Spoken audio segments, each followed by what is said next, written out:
Welcome to week three. Week three is about technology. So we're going to talk about transportation technology and integrate and also the intersection with logistics technology a little bit because in effect they do kind of flow together. And we're going to talk about transportation technology disruptors. We're going to talk about transportation management systems. So we have a lot to cover here in these three lectures, and we're going to start. The first lecture is going to be on disruptors because I think this is a good place to start. Reason I like this is because these are things that I don't have to deal with.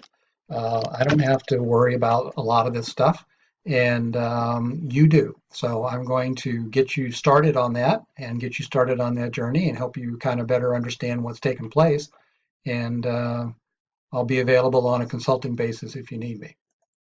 Okay, so we're going through a digital transformation right now. There should be no doubt in your mind, and I doubt there is, that is the case. And that's why this field is attracting so much attention and so much interest, is because of the fact that it's transitioning from what's considered to be transactional to strategic. We've spoken about that already, but it's also from manual to digital. And so when we're talking about digital, we're talking about digitizing. So all the information that goes into digital has to be digitized. And so it's this kind of technology what we're going to be speaking about that does all that. And so that's the crux of this. Now, when we talk about disruptors, disruptor is a word. Disruption is not a word you want to hear in supply chain. We don't like uncertainty. We don't like volatility. We don't like bullwhips. We don't like all that because we're trying to keep the supply chain as level loaded as we can at the lowest cost with the highest level of service. Disruption goes just counter of that. It says that we don't really, something sudden happen, something unforeseen happen. That's not what we like to do in this business. But that's exactly what this stuff is. It is disruptive in a lot of ways. But I think one of the key things is this. Keep in mind that when we talk about digital transportation, we're not talking about just one thing. We're talking about an array of things, an array of technologies that exist outside of the transportation area as well as inside the transportation area, and the impact inside back upstream or back downstream. So everything we do, it's network driven. It's not linear. It's network driven, and that's why we get into these. That's why we talked about initially this concept that we're going to move from supply chain to supply networks, and I think that makes sense. But let's start first with what I think is an area is always a good place for us to start to ground ourselves, and that is the latest CSCMP report, which is in your reading file, I think, in week one. So this is the State of Logistics report from Carney and Penske, and basically they have a section at the end of the publication that talks about technology conclusions. And I just want to bring this one out here, which is technology is clearly driving the action. There should be no question about that. But policy sets the pace. And what we're dealing with now is the regulators. It's a regulated industry, and the regulators have not caught up with the technology. And that's what's holding the technology back. And the concern is that by the time the regulators get around to making the rules, the technology is already on the third or fourth generation of what they're already doing. And so how do they find that balance of safety? How do they balance, and accountability and sustainability and all the things that go into it when they're always behind the curve, and it's a bureaucratic morass that you're trying to navigate. And not only is it a bureaucratic, it's a political morass you're trying. So all of that holds everything back that we're talking about now, and what we will talk about going forward. And you couple that with policy uncertainty, which we've certainly hammered on for the last 2 weeks, and you sort of get a sense that we're sort of in a state of a mess. And that's not just related to this administration. This has been going on and building for quite a while. But there are a few things that CSCMP says we can certainly plan on saying. In the road area, we can plan on seeing platooning. Platooning is a lead truck followed by I call it a slave truck, if you will, followed by perhaps another slave truck, depending upon what the rules are. What are they going to allow? We don't know what they're going to allow. Are the two remote trucks going to have drivers in them? Are they not going to have drivers in them? And what states are they going to be allowed in? Because the states have a say in all this. So this is going to happen. It's going to happen in Europe for sure, and it could very well happen here in certain states, even in 2018. There's a lot of autonomous tests going on now, particularly in Nevada. But you can see from Las Vegas to Los Angeles. So Nevada is a nice place, but that's not New York City. It's not St. Louis. It's not a lot of places. So when you see this, you're probably going to see it on what we call E to E or exit to exit. This is where platooning is going to come in. It's going to be exit to exit. They will not be making pickups. They'll not be making deliveries. They'll go to a yard, and then they will make a final delivery with a driver or a final pickup with a driver. On the logistics side of this, what they're saying is new startup disruptors. So we're going to talk about that in one of the later slides. But most of these disruptors that are in the startup area are in the e-commerce area. There are certainly digital freight platforms which are causing a lot of disruption compared to the long-standing load board concepts, which are also going digital now to compete. But this is definitely out there. In the parcel side, you have to think that the legacy parcel carriers, the UPS, the FedEx, the Postal Service, it used to be DHL too, but it's not now. The parcel carriers, they're going to see tremendous pressure because we're looking at Amazon particularly insourcing their transportation. They've already insourced some of their air freight coming out of Asia.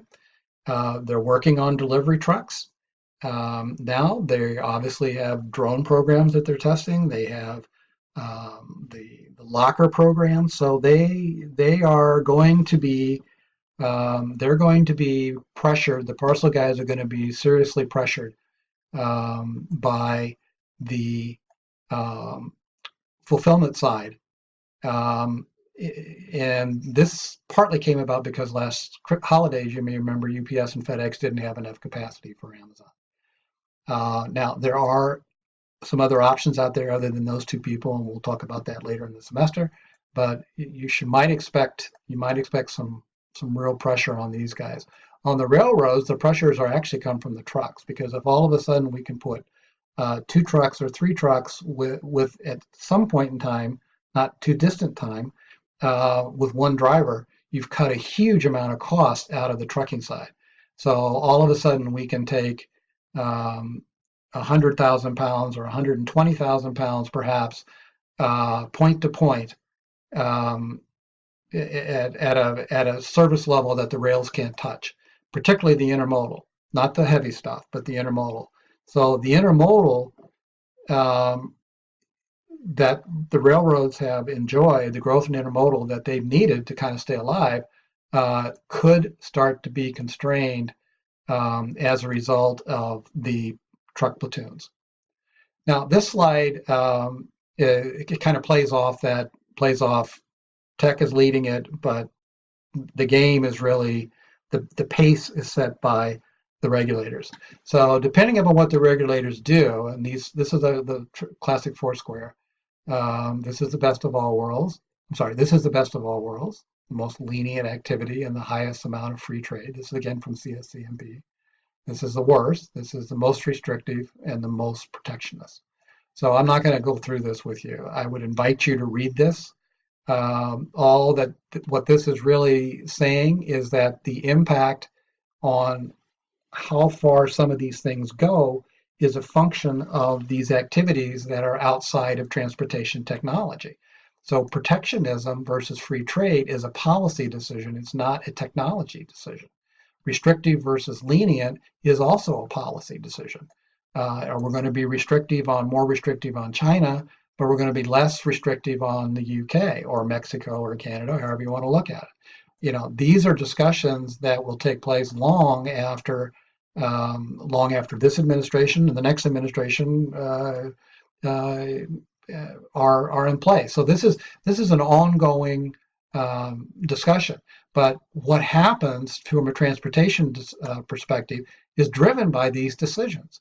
So the decision to be extremely protectionist and very restrictive on imports, for example, means that we have a transportation network that's built around intermodal type activities. It's built around importing. And some exporting, of course, but it's primarily driven around importing, and that all goes away. The vast majority of that goes away. So that capacity has to be shifted. That infrastructure has to be shifted. Those networks have to be shifted and rebuilt. You don't do that in 10 months. This is a long time to do. But with the level of uncertainty we have, nobody really knows what's going to happen, and that's perhaps manifested a little more in the current administration than in past administrations, but it's certainly not unique to this administration. But if you accept some level of decision making that perhaps they're going to stay where it is today, they're going to stay on a free trade basis, and with not really a restrictive trade program. I think it's going to be more restrictive than it is today, because I think there's some absolute justifiable reasons to make some changes on the trade side. And they're clearly using trade to drive behavior with North Korea right now. So I think that could be what the policy is, and if it's so, then we can expect, at least in those two markets, we can expect definitely see some pressure for sure. But here's a whole series of activities and technologies that are forecasted and a timeline in which we might see it. Now, this doesn't assume anything on the bureaucratic side. These are when these type technologies might be available, and they've categorized them here in these areas. So again, this is more discussed in the State of Logistics report. But the one thing that I will say to you is what this says right here, is that all of this is designed to enhance visibility. It's designed to provide information at the moment, at the time where something is. Communicate that to you in literally real time using technology that is based on apps. It's based on APIs. It may be based on EDI, which is now looking quite slow compared to what we thought it was. And there'll always be some aspect of manual activity that's going to be in this as well too. But for the most part, it's more about apps and EDI and portals and connectivity with your suppliers, collaboration, as we spoke about. We've spoken a lot about that, and this is why, because all of these things are built around that. So it's designed to reduces risk, and that's literally at the heart of what we're trying to do. So earlier we talked about technology disruptors, transportation disruptors. Well, this is what these guys are, and this is a whole list of a bunch of them that came out of, I forget where I got this. I don't know if I got it out of CSCMP or not. But anyway, the whole point behind this, these are all logistics providers now. This is not your hub group. It's not Excel. It's not UPS supply chain. These are now logistics providers, and they're non-asset compared to those other guys. So they're non-asset. They don't own warehouses. They don't own trucks. They don't run customs organizations. They aggregate information, and they don't own that information. They aggregate it, and they make sure the people who do own them get them. And they get them, and this then is more of the definition of what we have coined, which is the 4PL, the control tower. And this is where the logistics providers are going to have to play. The big incumbent guys are going to have to move more and more into this space, partner in this space, invest in this space, and provide this back to the shippers and their other clients. Okay, because as you can see here, if you want to do certain things, you may have 4, 5, 6 different apps that you've got to interface with. Well, you probably don't want to do that internally. You want somebody else to do that for you and give you a message. And that's what these guys do. So this is the 4PL concept, in my opinion. This is the 4PL concept manifesting itself as a result of this technology disruption. Now, even though we talked about this 18 years ago at Emerson, this in essence is really what it is. Okay, so let's talk about some of the technologies. As I said, drones. This is really one of the big disruptors. Drones is a big disruptor. We know we can do this now. We don't have the regulatory basis to do it. In the FAA reauthorization bill that's in Congress right now, they do have commercial drone guidance for the FAA to start drawing up regulations contained in this. Meanwhile, we have the Walmarts of this world talking about motherships up in Amazon talking about motherships where we're going to launch drones like they did in Independence Day. That's already going on. We're going to have beehives. We're going to have docking stations on top of cell phone towers where they can recharge. We're going to put drones on top of parcel delivery trucks, and the drone's going to deliver one, and the driver's going to deliver another one. So, I mean, this is all going on. This gets right back to what we spoke about before, which is the technology is going to be on the third or fourth generation before the regulators ever even get the rules written.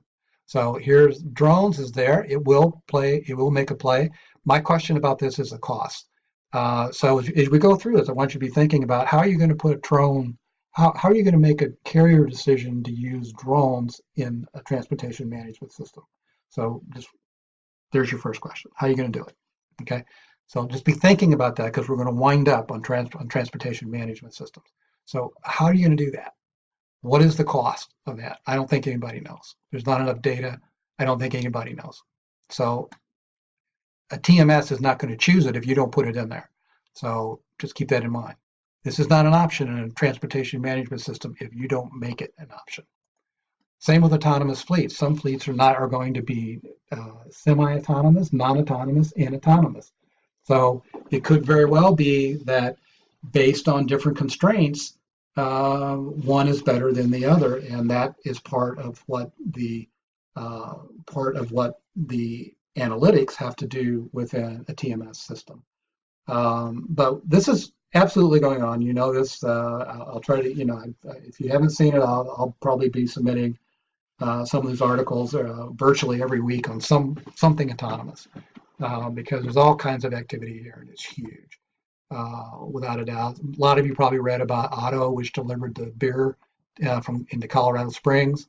Intel's just bought into a company called Mobile, based in Israel, that has sensor systems. We just spoke about sensors. Sensor systems that warn truck drivers when something's going to happen. That could address the sleep apnea issue. It could address all kinds of different things. But Intel's in here. So they're shifting away from what's taking place, more like moving away from constructing the trucks and making sure that the sensors are in there. Their sensors are in there. Another one that is clearly disruptive is this. This is of course the visibility side, which we've spoken about ad nauseum, if you will, at this point.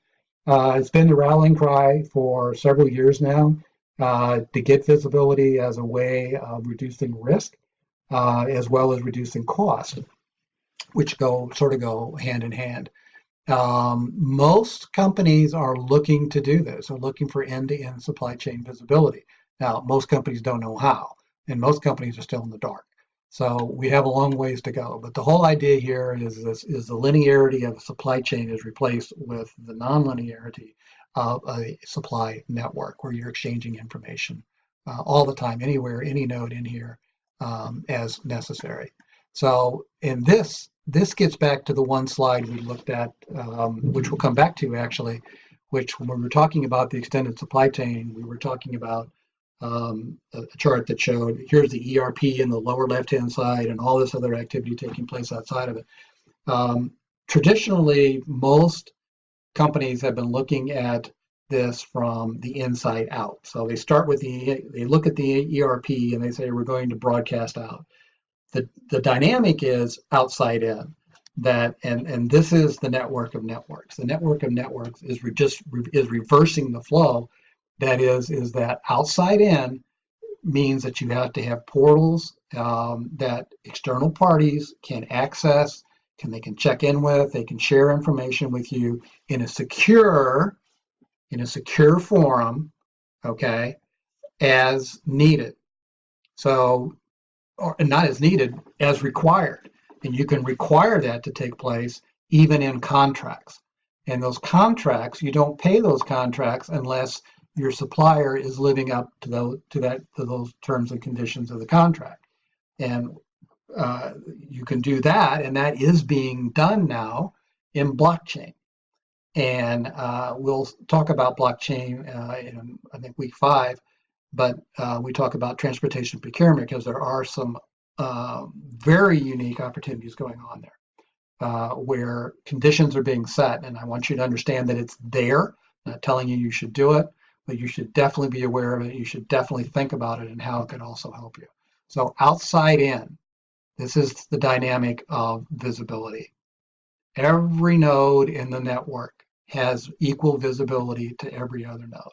That is the mantra.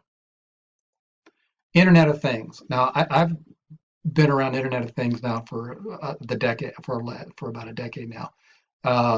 And on the reverse side, we have some customers who actually were collecting data on things that nothing that be a breach of anything from a personal privacy standpoint, but what your tendencies were.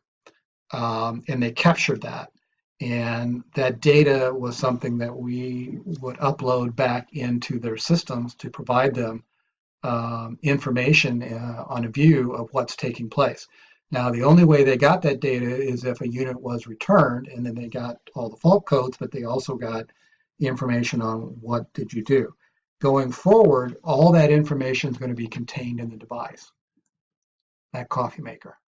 That coffee maker is going to be connected by an Internet of Things. The refrigerator will be connected by the Internet of Things. A Class 8 truck is going to be connected by sensors, hundreds of sensors that are sending information perhaps to the driver, perhaps to the company, perhaps to both. Same with ships, same with cars, same with cities. Okay, so this is the Internet of Things, and the general perception is that there's a number called a zigabyte, and a zigabyte that will be on this question. That will be on this test for the week. Is look up what a zigabyte is. They're saying that there's going to be 60 gigabytes of data generated. Let's just say a gigabyte is a lot more than a gigabyte.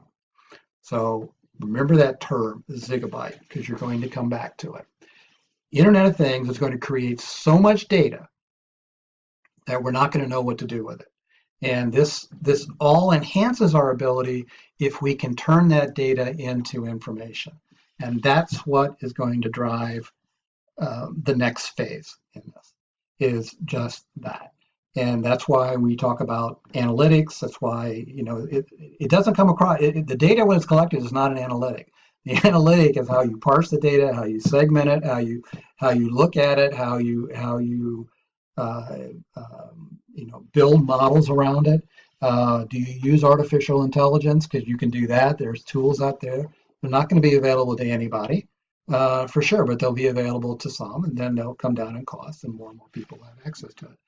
This is massive, folks, what this can do. And so if we're sending information out, what are we also doing? We're exposing the network. So how do you do this in a secure way in this world? That's your challenge. This is also your challenge.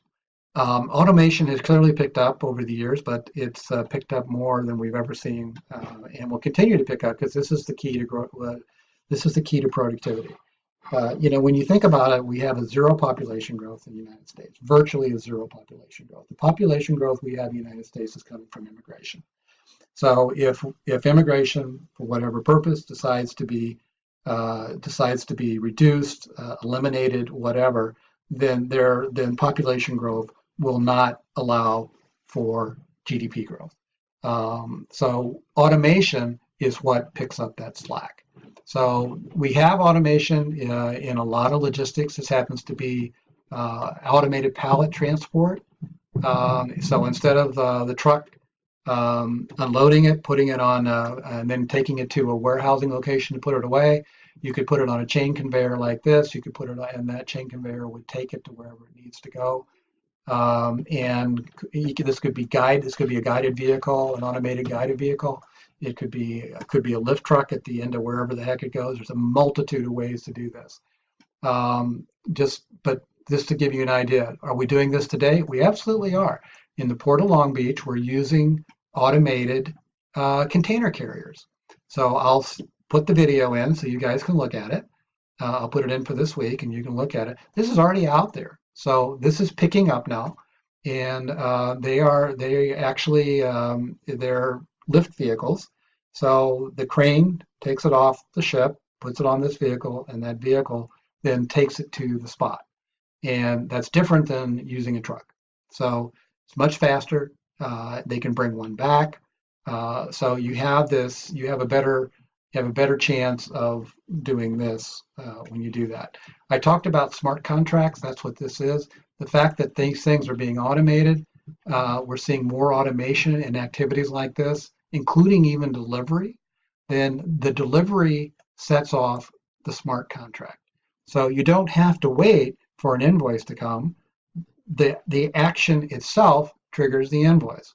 So there is no reconciliation. There is none of that. The actual activity of this being placed on that device sends a code that says, I got it. And assuming it meets all the criteria, weighs what it's supposed to weigh or whatever it is, then that payment can then be triggered under whatever terms they are. We don't need a letter of credit anymore because we know we have it. Letter of credit is an export tool. Okay, or if basically the funding is sent through blockchain. So this is huge. Robotics. This is a robotic ship. This is a ship that the Dutch are working on right now to bring cargo up their canals. If you've been to, those of you who've been to Amsterdam, you know the canal situation. This is being done by the Advanced Metropolitan Solutions in Amsterdam, and it's a 5-year project to see if these self-driving, that is, robotic cargo boats can take cargo from wherever up the canal to a single point and then deliver it there. And there's also there's also robotic ships that are being used in Norway. So there's a lot of activity here being in this space that's being done. Now, what's the difference between autonomous and robotic? I'm not sure you could really say that because there's NYK, the big ocean carrier, is going to be testing out a automated container ship from Japan. Is that robotic? I don't think so. It's really autonomous.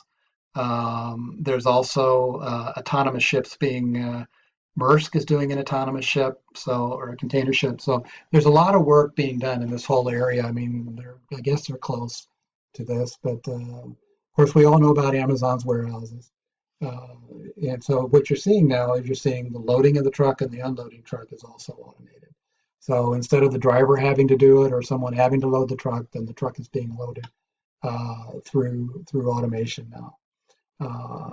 And the cost of robots is coming down dramatically. In fact, the investment in robots is just out of this world this year. So wearables is the same thing. So this gets back to Fujitsu and DHL did a partnership On wearable technology and Internet of Things. This is on a driver's risk, and it just basically says, I've done it. And I've done this. It's monitoring his heart, it's monitoring his breathing, it's monitoring perhaps his awareness. There's a sensor in the wheel that says, hey, you're really kind of all over the place. So these things are out there. UPS is using virtual reality. So this is out there. The whole idea of instead of the back brace, that back brace is going to have sensors like Lululemon has sensors. And so that's what you're looking at here. Tons of data coming out. 3D printing. 3D printing or additive manufacturing is very disruptive because instead of having a package, you're going to have a 3D printer on a truck. This is being even tested by UPS right now, where they can print the part. So if the part meets all the conditions, if it meets all the criteria necessary to use that part, they'll print the part when the truck comes up, or they'll print the part. In the warehouse, and then they'll deliver it on the truck. So there's no inventory. So if there's no inventory, there's no transportation because there's no supply. Supply is basically a raw material or a component. So this is very, very disruptive, not in a good way. So it lowers logistics costs, it lowers production costs, it lowers storage costs. It lowers the cost of expediting because if you have a part break, you don't have to do something with it. So it's really, really neat. Now, this is being done right now. You can go out to Monsanto and see what's being done right now. If you ever have a chance to go out to see Monsanto in Chesterfield, they have a big 3D printing lab, and they'll show you what they're doing with things out there. Very, very interesting. Okay, so right now there's 3D printers at 60 UPS stores, just so you know. So UPS is looking into Singapore and Japan for an Asian location, and their operational hub is in Cologne, which I've been to. So these are very, very large facilities, but the whole idea is there's no inventory. We just print the part and ship it. You could even do it at the end of a runway, couldn't you? You could have a truck at the end of the runway, so somebody flies their plane in, and they pick up a part and they fly right back out. This was done by Porsche in Reno. Porsche had their U.S. parts service all based in Reno. They flew the part from Germany. They flew parts directly into their parts service in Reno, which was at the end of the runway. That's where it was, and then they would then service the end of runway. Fascinating. It's back. And then the sharing economy. So we're almost done here. One more. The sharing economy is the other thing. This is where we're looking at using the technology of other things. So here you can see what they're talking about. We're talking about connecting to mobile devices, connected assets, digital payments, APIs, location GPS services. All these things are what you guys, as millennial consumers, live with. This is what you were brought up on. This is what you're doing. So the sharing economy is connecting all the way back as far, given privacy, connecting all the way back in to do that. And what's driving that is this continued demand for convenience. The fact that things that people my age would say, well, if I get it in a week, I'm okay. Now it is still okay with me in a week as long as I didn't even know it was coming, but if I got it in a week, I was okay. Now I know it's coming, and now I want it a day before they want it to get it to me. So I'm the same way, but generally, I'm not too hung up on 2-day shipping. I'd rather pay less for 3 because I don't really need it in 2, but I would like to know when I'm going to get it. And I think that's the extraordinarily advantage of someone like Amazon who anticipates. They anticipate what you need before you know you need it and then say you need this. Just phenomenal what they've done. So this is clearly what it is, mobility. Okay. And the fact that we're looking at a very steady state growth. So the idea of sharing assets and whatever, sharing capacity, sharing warehouses, all this becomes a lot more likely as land becomes more and more pricey, less available, as more and more demographics are shifting to the cities. So there's a limit to that. So the last slide here is, well, we have all this, so you can read this when you get around to it. It talks about sharing. and it talks about it from a transportation standpoint.